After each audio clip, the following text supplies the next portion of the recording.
পড়ে মাটির দেওয়াল চাপা পড়ে আহত হলো একই পরিবারের 6 জন।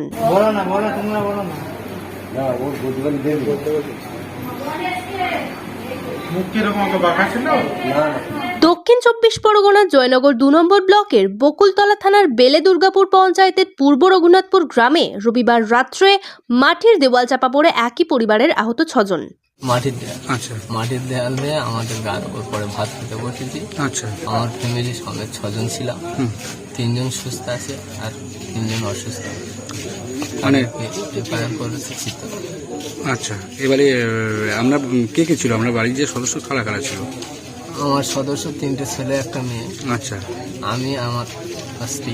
আচ্ছা, আমার নাম নুরজামাল জামাল। বাড়ি পূর্ব রঘুনাথ। নুরজামান জমাদার বাড়ির সদস্যদের নিয়ে রাতে খাবার খেতে বসেন, আর এমন সময় আচমকা মাটির ঘরের দেওয়াল ভেঙে পড়ে তাদের উপর। আর তাতেই চাপা পড়ে সবাই চেঁচামেচি করতে শুরু করে এবং আশেপাশের মানুষ এগিয়ে এসে মাটির ভেতর থেকে উদ্ধার করে নুরজামান সহ বাড়ির আরও 5 জন সদস্যকে।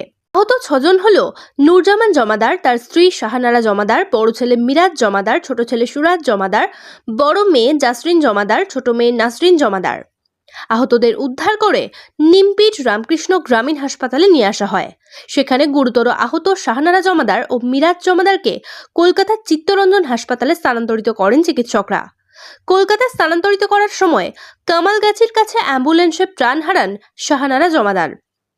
বাকি আহত 4 জনের মধ্যে সুরাজ জমাদারের চিকিৎসা চলছে নিমপিট গ্রামীণ হাসপাতালে।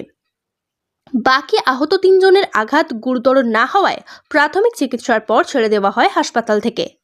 এদিকে এই দিন গভীর রাতে সুরাজ জমাদারকে কলকাতায় স্থানান্তরিত করেন চিকিৎসকরা। পুরো ঘটনা তদন্ত শুরু করেছেন বকুলতলা থানার পুলিশ। আর এই ঘটনায় এলাকায় নেমে এসেছে শোকের ছায়া। কি ঘটেছিল আপনার এলাকায়? বিষয়টা আমরা বাড়ি দোকানে চা খাচ্ছি, হঠাৎ দেয়ালটা শব্দ হলো। আমরা গিয়ে দেখি সমস্ত বড় অন্তত 25-30 ফুট একটা দেয়াল। দেয়ালের মধ্যে সপরিবারে গিয়ে শুনছি মাটির দেয়াল। হ্যাঁ, মাটির দেয়াল। আচ্ছা, পুরোপুরি ওরা গার ওপর পড়ে। আমরা গিয়ে সবাই মাটি টানাটানি করে, তো কিছু এই বাচ্চাটা ছিল, এই বাচ্চাটা দেখলাম ও হুঠাৎ করে উঠে বসলো। তখন পরে সবাই টানাটানি করে বহু লোক সঙ্গে সঙ্গে কাঁড়ি হয়ে গেল, যার ফলে আমরা ট্রেনে সব বার করলাম। তার 2 জনের আশঙ্কাজনক ফ্ল্যাটে আমরা দেখলাম, তাড়াতাড়ি করে হসপিটালে পাঠিয়ে দিলাম। তারপরে এখন ডাক্তারবাবুরা এখান থেকে ট্রান্সফার করে নিয়ে নীলরত্নে পাঠিয়েছে। আপনার নাম? জাহাঙ্গীর মোল্লা, বাড়ি পূর্ব রঘুনাথপুর। থেকে তপন কুমার দাসের রিপোর্ট, SD ওয়ার্ল্ড নিউজ। নতুন খবরের আপডেট পেতে আমাদের চ্যানেলটি সাবস্ক্রাইব করুন এবং বেল আইকনটি প্রেস করুন।